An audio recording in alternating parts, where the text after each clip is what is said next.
চারপাশে মোরগ ডাকছে, পাখি ডাকছে, তার মধ্যে আমি ভয়েস দিতে বসে গেলাম। প্রিয় ভাই বোন বন্ধুরা সবাইকে আসসালামু আলাইকুম এবং আদাব।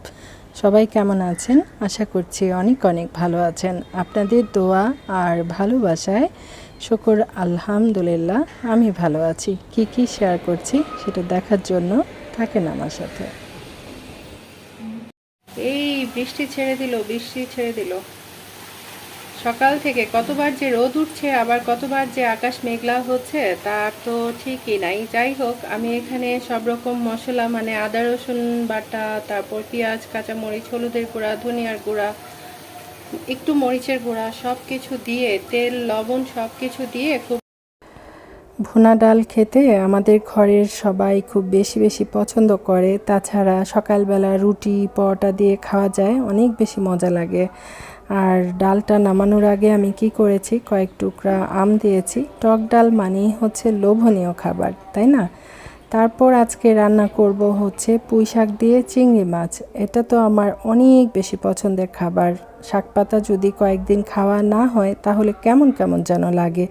যাই হোক, শাকটা প্রথমে কুটাকাটি করে নিয়েছি, তারপর 3 থেকে 4 বার ধুয়ে নিয়েছি। এখন হচ্ছে পানিতে ভিজিয়ে রাখার পালা। 20 থেকে 30 মিনিট আমি এভাবে পানিতে ভিজিয়ে রাখবো, তারপর রান্না করব। আর এখানে শাক পাতা রান্না করার জন্য চিংড়ি মাছ আর হচ্ছে পেঁয়াজ তেলে ভাজাভুজি করে নিয়েছি। পরিমাণ মতো মশলা দিয়ে রান্না করে নিব। আর রান্নাঘরে প্রচুর রোদ চলে আসছে, রান্নার কালার কিছুই বোঝা যাচ্ছে না, সব কিছু কেমন যেন ম্যাটা ম্যাটা লাগছে। তো মশলাটা কষানোর পর আমি কি করলাম, পুঁই শাকের যে ডগা আছে সেগুলো দিয়ে দিয়েছি। পুঁই শাকের ডগা খেতে কি যে মজা, তাছাড়া এটা শরীর স্বাস্থ্যের জন্য অনেক উপকারী একটা খাবার। কে কে আমার মতো করে এভাবে চিংড়ি মাছ দিয়ে পুঁই শাক দিয়ে খেতে ভালোবাসেন, মিষ্টি মিষ্টি কমেন্ট করে আমাকে জানাতে পারেন। আসলে শাক পাতা দেখতে প্রথমে অনেকগুলা মনে হয়, রান্না করার পর একদম একটু হয়ে যায়। যাই হোক, শাক পাতা রান্না দেখাতে দেখাতে প্রিয় ভাই বোনদের কাছে বিনীত অনুরোধ থাকবে অবশ্যই লাইক করবেন। আর এই যে আমার হাত কেটে গিয়েছিল আজকে তেলের কন্টিন খুলতে গিয়ে, সেটাও একটু দেখালাম আর কি, কষ্টটা আপনাদের সাথে শেয়ার করলাম। আর কেউ যদি আমাকে বন্ধ করে থাকেন অবশ্যই কমিউনিটিতে লেটার রাখবেন, নিয়ম মেনে চলে আসবো ইনশাল্লাহ।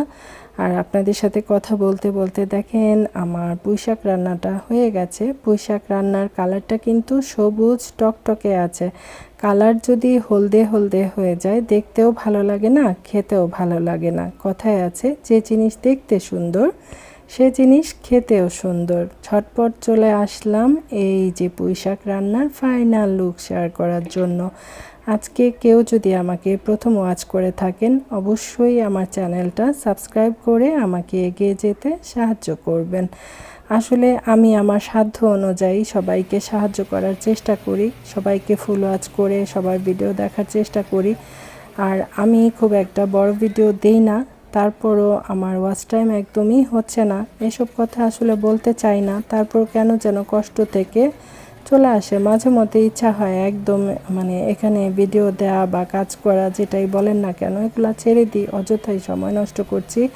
তাছাড়া মানসিকভাবে মানে শরীর স্বাস্থ্য মন সবটাই একটু কেমন কেমন লাগছে, ভালো লাগছে না। যাই হোক, বসেছিলাম দুপুরবেলা ভিডিওর ভয়েস দেওয়ার জন্য। চারপাশে এত টুংটাং শব্দ ছিল যে মানে তখন বন্ধ করে দিয়েছিলাম। এখন আবার মসজিদে আজান হচ্ছে। তাছাড়া যেহেতু মহরম খুব কাছাকাছি চলে আসছে, মহরমের জন্য যে মসজিদে গজল হচ্ছে, তারপরে ইসলামিক গান হচ্ছে, শুনতে ভালোই লাগে। এখন আমরা যে ভয়েস দিব মসজিদের ওনারা তো আর জানে না, তাই না?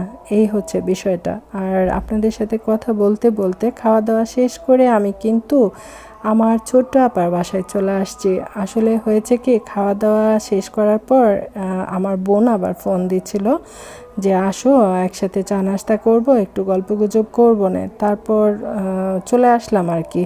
আর বোনদের বাসা মানেই হচ্ছে অনেক মজার অনেক আনন্দের ব্যাপার। বোনদের কাছে পেলে তো আমার আর কিছুই লাগে না। আমি সব সময় বলে থাকি আমার বোনরা আমাকে অনেক বেশি বেশি আদর করে, স্নেহ করে, ভালোবাসে, সবাই সবার সন্তানের মতো করে মনে করে, এই আর কি। আর আমার কাছেও আমার সব বোনরা আমার মায়ের মতো, এই আর কি।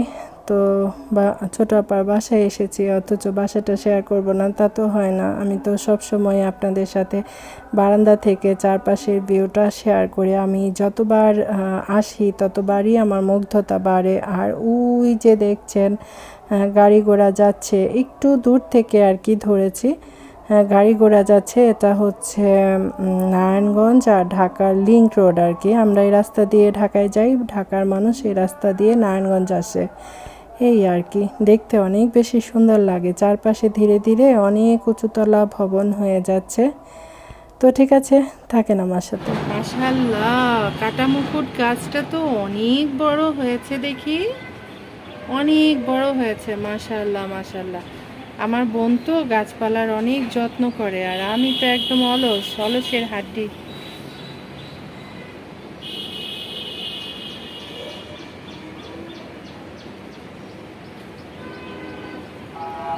গাছটা একটু দেখাই, এই যে উপর থেকে। মাশাআল্লাহ মাশাআল্লাহ, অনেক বড় আর স্বাস্থ্য ভালো। মাশাআল্লাহ, অনেক স্বাস্থ্য ভালো গাছটার। বাপরে বাপ, মানুষ কত গাছ পাগল হতে পারে! এই দেখেন কোথায় ফুলের গাছ লাগাই দিয়েছে, ছোট্ট একটা টবের মধ্যে লাগাই দিয়েছে, অথচ কোথায় উঠে গেছে।